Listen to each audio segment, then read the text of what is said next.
welcome to the College Football Bros. I'm Michael Newman. And I'm Ryan Newman.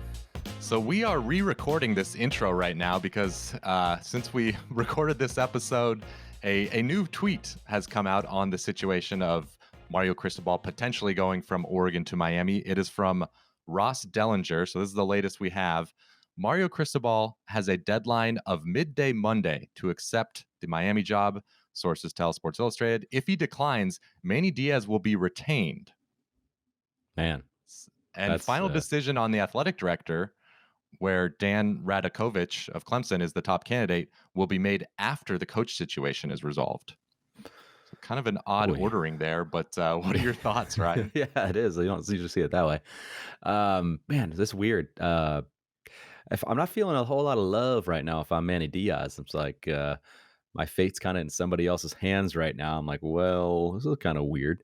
But I mean, yeah, it seems like a quick kind of turnaround if you're trying to be Miami, trying to get Cristobal. Like, why give him such a short ultimatum almost here, like, or short kind of deadline? Like, hey, I mean, I guess they want to move on for recruiting purposes, but I don't know. He's a big fish for them to try to catch, and if it takes an extra day or two, then so be it. So, I don't know. It seems a little weird. I guess. I don't know. I don't know if I put too much stock into the ultimatum or whatever, but ultimately Mario Cristobal, the ball is in his court. If you're a Miami fan, the stress of this next day or however long it takes for Cristobal to decide, because if Cristobal comes, you'll see the rest of this episode that we already recorded, how we feel about that. But if you're having to potentially stick with Manny Diaz, that almost seems untenable, but I guess I'll trust the report. But how can you, if Cristobal says no, how can Manny Diaz just go back to being the coach next year and recruiting after knowing that they almost, were going to fire him? It's odd. Yeah. But anyway, we just had to get this sort of addition to the episode in there because of that news. But check out the rest of the episode where we were living in a world before this tweet. So Barry Jackson of the Miami Herald reported that Mario Cristobal and Miami have been in late stages of negotiations for a deal in the $8 million per year range. Clemson Athletic Director Dan Radakovich is also expected to join Cristobal, but as of recording, neither of these is a done deal. They are, as far as we know, far from a done deal. There's still a chance that it falls through, but for the sake of this episode, let's assume that both of these moves happen. What would be your thoughts on the Cristobal hiring? Yeah, well, if I'm Miami, I'm happy. We certainly want to get rid of Manny Diaz. I don't think that is an underrated thing. Manny Diaz has not been fired right now as we record this. I think he's got to go. I think you've seen enough, and it's kind of the writing's on the wall. So you got to. A lot of people would be an upgrade. It seems like right now over Diaz, like with the direction of the program. But Cristobal would be very, very good for them. Of course, he's had a lot of success at Oregon, learned under Nick Saban at Alabama, and coached in Miami before. He was coached at Florida International. Actually, had a little success there. So he's kind of familiar with the, I mean, obviously he's from there, but he's familiar with the coaching in that area. So a proven head coach at a Power 5 level who's, won a Pac-12 title and made it this year. Yeah, you would have to be very happy if you're Miami. Oh, yeah. This is a home run hire for Miami. Mm-hmm. I'm still not sure if Cristobal is an elite coach, but he's definitely an elite recruiter and has done, a very good job as head coach, and generally has done a good job of hiring coordinators. So, yeah, you can't ask for much more if you're a Miami fan at this point. And it just sort of signals that Miami, if this does happen, that Miami is really invested in putting together apparently some boosters are stepping up. Apparently.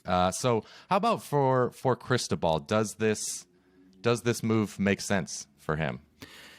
That's a tough call. For him, I'm not sure if it does football-wise necessarily, but you could make that argument. But he seems to have a pretty good situation at Oregon. He's got recruiting set up really well, and they've had success on the field. But for him, it's like he was born in Miami. He went to high school in Miami, played at Miami, started his coaching career there. Head coach at FIU. So he's Miami through and through. So maybe it's more for him. It's more just about going back home, and apparently his mom is kind of not doing the best lately, so maybe he could be closer to her. So it could be more of a family aspect. And how cool would it be for him to be able to turn his alma mater and his kind of school, Miami, back into a national power. That would be, that'd be amazing for him. Yeah. And I think even sort of ignoring the fact that it would be a homecoming for him, I think the Miami program does have a higher ceiling than Oregon, because Oregon right now has been kind of in the dream situation in the Pac-12 with USC floundering and with kind of a lame duck head coach for the last few years in Clay Helton. So they've been able to come down to Southern California and steal a good amount of recruits. And they still haven't had like a top 5 recruiting class, for instance, but they've had very good classes. But now that Lincoln Riley is at USC, obviously it's going to be a lot tougher to steal a lot of those recruits. So that's just one factor that, getting a number 1 recruiting class, let's say, at Oregon seems like a pretty remote possibility at this time. But Miami, it's possible. I think that the Miami program has a lot of similarities to USC. They both dominated college football in the early 2000s and have kind of, underachieved, let's say, or definitely underachieved since then. But if Miami, if those programs are right, if Miami is right, where they're investing in the program, they, apparently are trying to get a great athletic director. If they do end up, paying Mario Cristobal a bunch of money, if they give him reportedly what would be a big budget to fill out his staff, that seems like, hey, Miami's all in. And so if that's the case and he has that support, the sky's the limit with that recruiting base right around you in Miami. So, I think it's. I can understand people would debate which is the better job. I think that's a reasonable debate to have. But I think, to me, the ultimate ceiling, if you get both of them going, Miami's got that higher ceiling. I agree with that. I think most people would agree with that too. It's just Miami just has the inherent advantage of being in Miami. So Eugene just doesn't have. Yep. Okay. Well, where does Oregon go from here if Mario Cristobal does end up leaving? I mean, it's weird with all the coaching moves and whatnot. I still think they can find a really good guy. I would like Matt Campbell. If I was Oregon, he obviously did well at Iowa State, so I think he could do well. I think he could do it well at Oregon. Kalani Sitake, he's coached in Oregon before. He was at Oregon State for a bit, so of course the BYU coach. Yeah, BYU head coach. Tony Elliott is getting maybe some buzz, but I wouldn't necessarily be super happy with that after what the year they just had. And the last guy I'll say is Mike Elko, Texas A&M's defensive coordinator. He's done such a great job there and at Notre Dame. He's in line for some big head coaching job at some point here, it seems, shortly, but just a few names to throw out there. Yeah, it'll be a national search, and all the top candidates out there will be thrown out. Of course, Chip Kelly, his name will be thrown out. Not sure I would want Chip Kelly if I was Oregon at this point, just the way that he doesn't seem kind of committed to, really recruiting at an elite level. But I'm sure his name will be thrown out there. Even Justin Wilcox at Cal, again, he's kind of had a rough go of it there. So, but his name always seems to come up with Oregon. But yeah, they'll get a really good, again, this is all if, but they would get a really good candidate. And because even looking back to like Willie Taggart, I don't think he had any connections to Oregon. They just went and found, what they thought was the best guy for the job.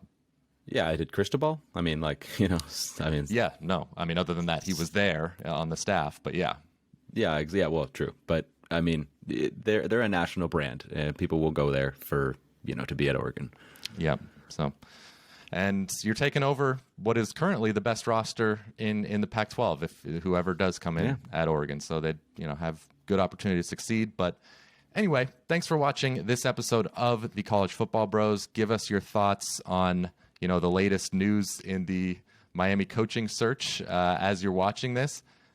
Hopefully this is not all moot. Well, not hopefully, but we'll see. We didn't make any bold claims here. We said if constantly. So maybe I've said that too much. But anyway, thanks for watching. We'll see you next time.